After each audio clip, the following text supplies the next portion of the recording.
जय हिंद प्यारे बच्चों।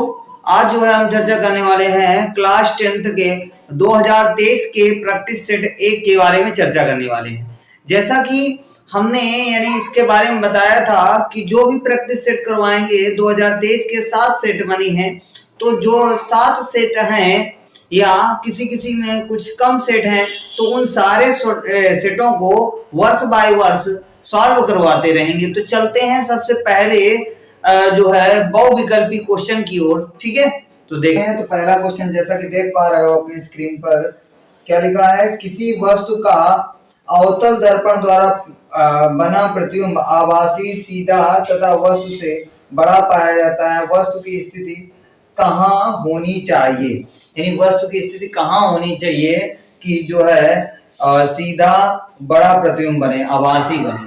तो भैया याद रखना, यदि अवतल दर्पण है, क्या बेटा, यदि अगर पहला क्वेश्चन लिख देते हैं यहाँ पर, क्या है पहला क्वेश्चन, ठीक है, पहला क्वेश्चन जो है दिया है, तो याद रखना अवतल दर्पण हो, क्या बेटा, अवतल दर्पण हो, तो उसमें जो है पहली बात यानी एक ही स्थिति ऐसी होती है जिसमें प्रतिबिंब आभासी बनता है, सीधा बनता है और बड़ा बनता है।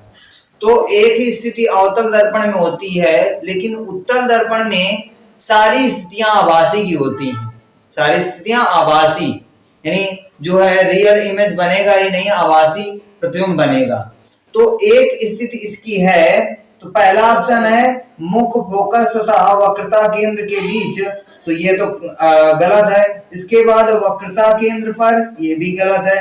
वक्रता केंद्र से परे, ये भी गलत है। इसके बाद बोल रहा है दर्पण के ध्रुव तथा मुख्य फोकस के बीच। दर्पण के ध्रुव और मुख्य फोकस के बीच जब कोई वस्तु रखी जाती है तो उसका प्रतिबिंब कहां पर बनता है भैया, कैसा बनता है? तो आभासी, सीधा तथा वस्तु से बड़ा। तो याद रखना बेटा, एक ही स्थिति में अवतल दर्पण में एक ही स्थिति में सिर्फ प्रतिबिंब आभासी, सीधा तथा वस्तु से बड़ा बनता है। ठीक है, तो वो स्थिति है कौन सी? जब वस्तु मुख्य फोकस यानी दर्पण के ध्रुव और मुख्य फोकस के बीच रखा हो। तो इसका ऑप्शन कौन सा करेक्ट होगा? इसका ऑप्शन करेक्ट होगा डी वाला। क्या होगा?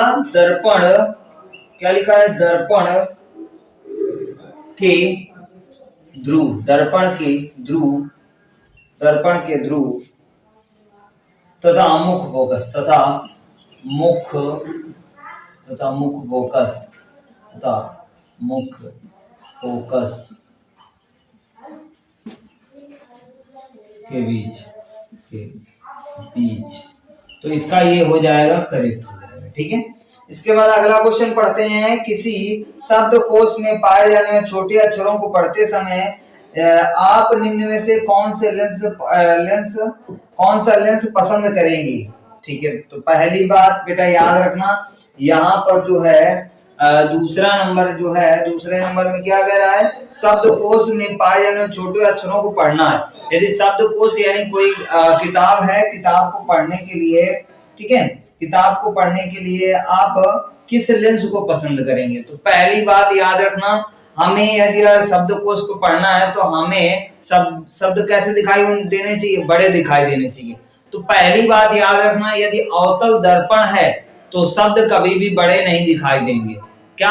अवतल दर्पण है तो अवतल दर्पण वाले जितने भी ऑप्शन हैं वो गलत होंगे। अवतल लेंस वाले जितने ऑप्शन होंगे वो गलत होंगे। ठीक है, तो पहला ऑप्शन है 50 सेंटीमीटर फोकस दूरी का एक उत्तल लेंस, तो ये हो सकता है। इसके बाद बी नंबर है 50 सेंटीमीटर फोकस दूरी का एक अवतल लेंस, ये तो भैया गलत होगा, हमने पहले ही बता दिया। इसके बाद 5 सेंटीमीटर फोकस दूरी का एक उत्तल लेंस, ये भी हो सकता है। इसके बाद 5 सेंटीमीटर फोकस दूरी का एक अवतल लेंस, तो ये नहीं हो सकता। अब इन दोनों में से कौन सा करेक्ट होगा? तो भैया याद रखना, यदि यार फोकस दूरी जिसकी जो है कम होती है, जिसकी फोकस दूरी कम होती है उसकी क्षमता ज्यादा होती है। क्या भैया? क्योंकि हमें पता है फार्मूला होता है P बराबर 1/f।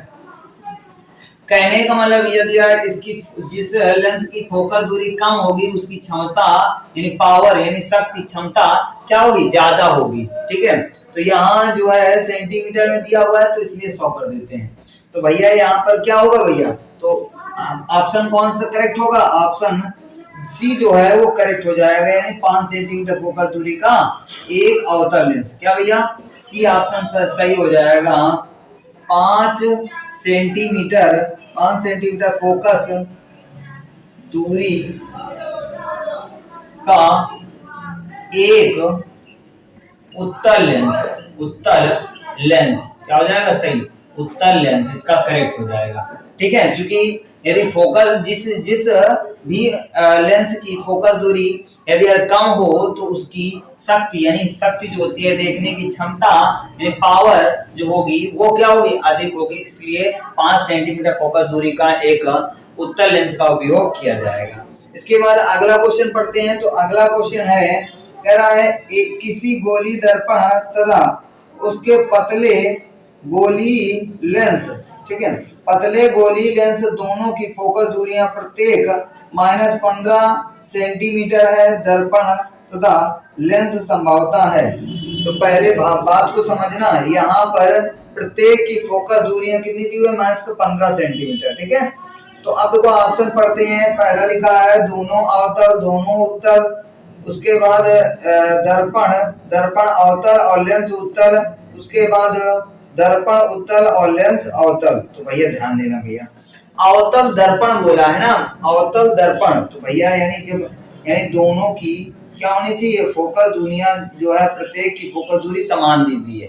ठीक है, तो जब समान दी हुई है तो अवतल जो दर्पण होता है वो उत्तल लेंस की फोकस, यानी उत्तल लेंस की फोकस दूरी के बराबर होता है। अर्थात इसका जो ऑप्शन करेक्ट होगा वो क्या होगा, करेक्ट होगा दर्पण अवतल तथा लेंस उत्तल। क्या होगा, सी नंबर ऑप्शन इसका सही हो जाएगा। सी नंबर इसका ऑप्शन करेक्ट हो जाएगा। दर्पण क्या, दर्पण अवतल तथा लेंस उत्तल। क्या हो जाएगा, लेंस उत्तल, इसका ये ऑप्शन करेक्ट हो जाएगा। ठीक है, इसके बाद अगला क्वेश्चन पढ़ते हैं। मानव नेत्र के जिस भाग पर किसी वस्तु का प्रतिबिंब बनाते हैं वह होता है, पहला कार्निया, दूसरा परितारिका, चौथा तीसरा है पुतली, चौथा दृढ़ पटल। तो इसका भैया यानी कहने का मतलब प्रतिबिंब कहां पर बनता है, तो दृढ़ पटल, यानी दृढ़ पटल पर बनता है। ठीक है, तो यहाँ पर करेक्ट कौन सा हो जाएगा, चौथे का जो करेक्ट हो जाएगा वो कौन सा करेक्ट होगा, इसका जो है कौन सा ऑप्शन, सी, इसका सी। चौथे का कौन सा करेक्ट होगा, तो चौथे का करेक्ट होगा डी। चौथे का कौन, दृढ़ पटल या दृष्टि पटल। ठीक है, दृष्टि पटल। ठीक है, ये करेक्ट हो जाएगा इसका। क्वेश्चन नंबर 5 है, जैसा कि दिया है तुम लोगों का, दो चालक तार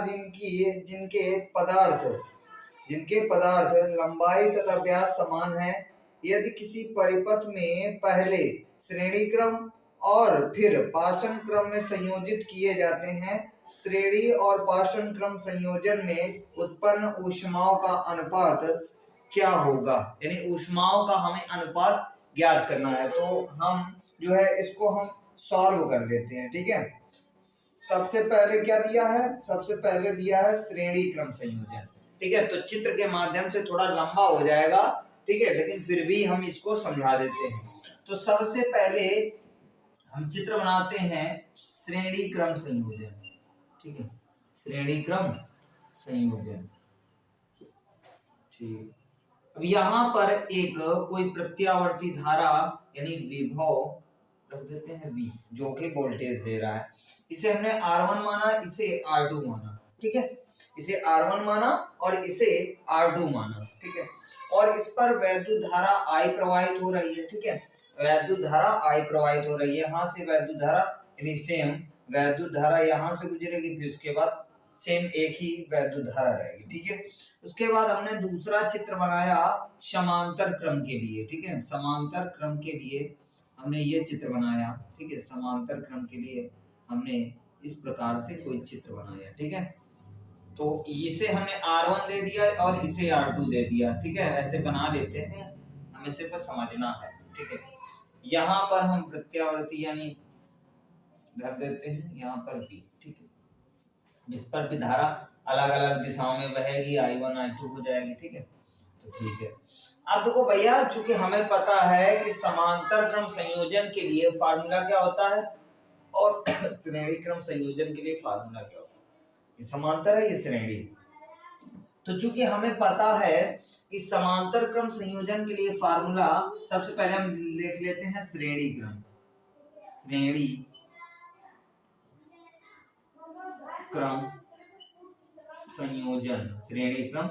संयोजन। तो श्रेणी क्रम संयोजन के लिए फार्मूला होता है R बराबर R1 प्लस R2। ठीक है, यहाँ पर जो रेजिस्टेंस है, प्रतिरोध, ये एक दूसरे के बराबर है। क्या बेटा, जैसा कि बोला गया है, रेजिस्टेंस R1 जो होगा वो R2 के बराबर, अर्थात यहाँ पर R के बराबर होगा। अर्थात जब R निकालेंगे तो R कितना होगा, 2R के बराबर होगा। R निकालेंगे, R तुल्य निकालेंगे, R तुल्य, और इसे श्रेणी क्रम संयोजन वाले को 1 मान लेते हैं। R तुल्य 1 हमको समझना है बिल्कुल कायदे से। ये हमारा R तुल्य निकला। अब इसके समांतर क्रम संयोजन के लिए फार्मूला क्या होता है, समांतर क्रम संयोजन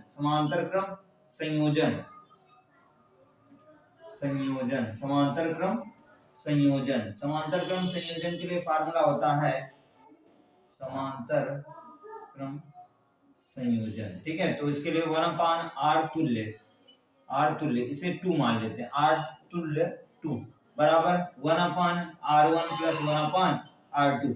जैसा कि हमने पहले बताया था, R1 R2 बराबर R के बराबर है।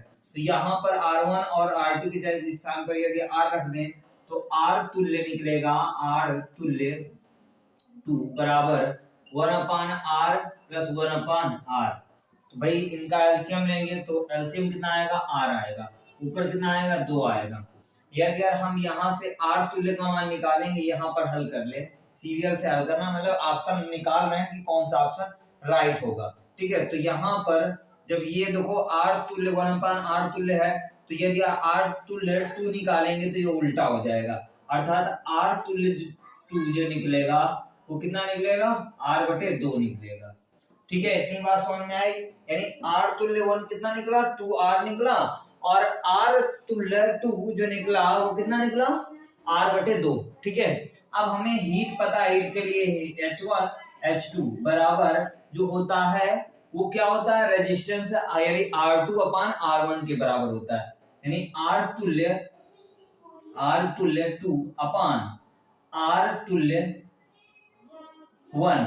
ठीक है, यानी कहने का मतलब यह है, जो हीट होती है, यानी H1/H2 जो होता है वो किसके बराबर होता है, R2/R1 के बराबर होता है। तो यहाँ पर रख देते हैं, तो H1/H2 is equal to R2 का मान कितना दिया है, तो R2 का मान जो दिया है R/2 अपान R तुल्य 1 का मान दिया है 2R। कितना है बेटा, 2R।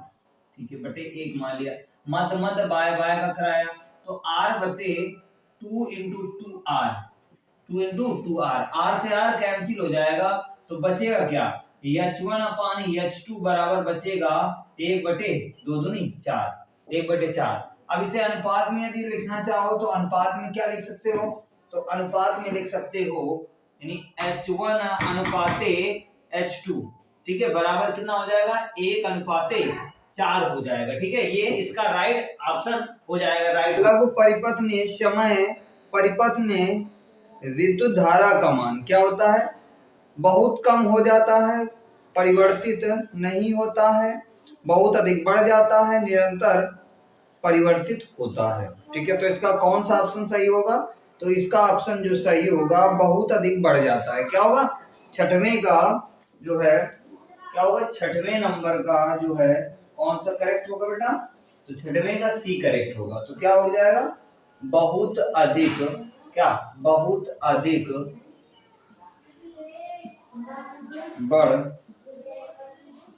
बहुत अधिक बढ़ जाता है, बढ़ जाता, बहुत अधिक बढ़ जाता है, इसका ये करेक्ट हो जाएगा। ठीक है, इसके बाद अगला क्वेश्चन जो है कह रहा है 7वां नंबर, 7वें नंबर में कह रहा है विद्युत धारा परिपथ, विद्युत धारा उत्पन्न करने की युक्ति को कहते हैं, विद्युत धारा उत्पन्न करने की युक्ति को कहते हैं, जनित्र, गैल्वेनोमीटर, एमीटर, मोटर।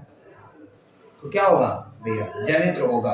क्योंकि विद्युत धारा उत्पन्न करने यानी विद्युत धारा यानी जनित्र में जो होता है, जनित्र से क्या किया जाता है, यानी गतिज ऊर्जा प्रदान की जाती है। यानी उसको जब तेज से घुमाया जाता है किसी यंत्र की सहायता से, ठीक है, तो गतिज ऊर्जा प्रदान होती है। जब गतिज ऊर्जा जनित्र में जो होती है, गतिज ऊर्जा प्रदान की जाती है, जिसके फलस्वरूप उसमें बिजली का उत्पादन होता है, यानी विद्युत धारा का उत्पादन होता है। तो यहाँ पर क्या होगा, कौन सा सही होगा, जनित्र सही होगा। क्या सही होगा, जनित्र, जिसमें से ए ऑप्शन करेक्ट होगा।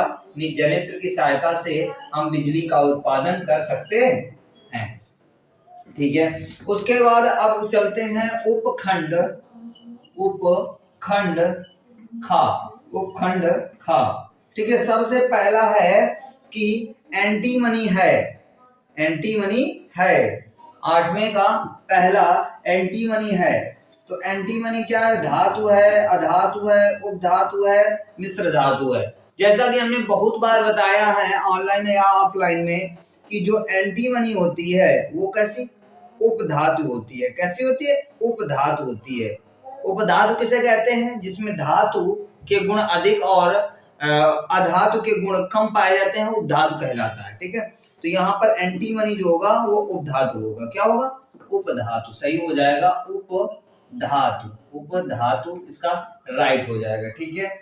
उसके बाद लेड नाइट्रेट का रासायनिक सूत्र है, तो PbNO3 का होल ट्वाइस, PbNO2 का होल ट्वाइस, उसके बाद PbO। तो इसमें कौन सा करेक्ट होगा, यदि तुमने पढ़ा होगा लेड नाइट्रेट का सूत्र तो कोई दिक्कत तो होगी नहीं। तो इसका जो है पहला ऑप्शन तो नहीं सही होगा, तीसरा ऑप्शन भी नहीं सही होगा, चौथा भी नहीं सही होगा। तो सही कौन सा होगा, बी सही होगा। कौन सा सही होगा, यानी 9वें का जो सही होगा सूत्र क्या होगा, PbNO3 का होल ट्वाइस।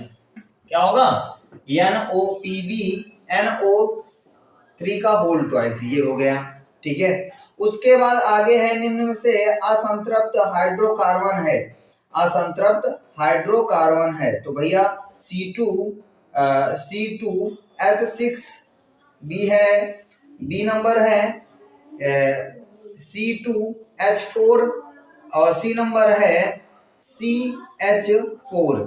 उसके बाद लास्ट नंबर है डी नंबर है C3H8। तो इसमें कौन सा करेक्ट होगा बेटा, कह रहा है असंतृप्त हाइड्रोकार्बन, संतृप्त नहीं असंतृप्त। तो ये तो सारे संतृप्त हैं और सिर्फ एक ही इसमें है जो असंतृप्त है, असंतृप्त एक ही है, ठीक है। जैसे सपोज करते हैं, जैसे पहला लिखा है, यानी 10वें का पहला लिखा है C2H6, ठीक है। तो पहला ये ऑप्शन, हम सारे ऑप्शन लिख देते हैं, ए ये है और जो है बी क्या है भैया, तो बी है C2H4। उसके बाद अगला है CH4, उसके बाद अगला है C3H8। ध्यान देना, कुछ तुम्हें भिन्नता दिख रही है इन सब में कुछ भिन्नता दिख रही है, इसमें और इनमें, यानी इन तीनों में भिन्नता दिख रही है। अर्थात कहने का मतलब ये है, यहाँ जो कार्बन है वो कितने हैं, 2 हैं। 2 कार्बन का यदि हाइड्रोजन का 2 गुना करेंगे तो 2 दूनी 4 होता है। 4 में यदि जो जोड़ेंगे, ध्यान देना, कार्बनों की संख्या यहाँ पर 1 है, तो कार्बन को हमें यानी कार्बन को 2 गुना किया गया है, कार्बन को हमें 2 गुना किया है। 2 गुना करने के बाद 2 और जोड़ा गया है, तब ये संतृप्त बना है, ठीक है, संतृप्त का निर्माण हुआ है। अर्थात कहने का मतलब 2 दूनी 4, 4 2 6। देखो निकल रहा है कि नहीं निकल रहा, इसमें तो 2 गुना कर दिया, 2 दूनी 4, इसका आंसर से असंतृप्त है। इसमें 1 का 2 गुना करेंगे तो कितना आएगा, 4। 1 का 2 गुना 2, 1 का 2 गुना 2, 2 का प्लस 2 में 2 जोड़ेंगे तो 4 आ जाएगा। इसमें देखो 3 का 2 गुना 6, 6 में 2 जोड़ेंगे तो ये संतृप्त है और ये असंतृप्त है, इसलिए ये जो ऑप्शन होगा ऑप्शन बी वो करेक्ट हो जाएगा।